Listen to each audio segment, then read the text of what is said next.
নোয়াখালীর সেনবাগে বখাটে কিশোর চক্রের দুই পক্ষের সংঘর্ষে একজন নিহত হয়েছেন, আহত হয়েছেন আরও ৬ জন।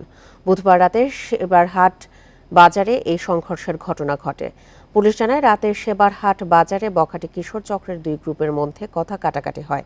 বিকাশে কম খরচে ক্যাশ আউটের লিমিট বেড়ে ৫০,০০০, প্রিয় এজেন্টও ২টা। এক পর্যায়ে তারা উভয় পক্ষ সংঘর্ষে জড়িয়ে পড়ে। এ সময় পাল্টাপাল্টি হামলা ও সংঘর্ষের সময় প্রতিপক্ষের ধারালো অস্ত্রের আঘাতে শাওন ও পিয়াস নামের দুই কিশোর গুরুতর আহত হন। পরে তাদের উদ্ধার করে ফেনী সদর হাসপাতালে নিয়ে গেলে শাওনকে মৃত ঘোষণা করেন চিকিৎসক। এ ঘটনায় জড়িতদের ধরতে অভিযান শুরু করেছে পুলিশ।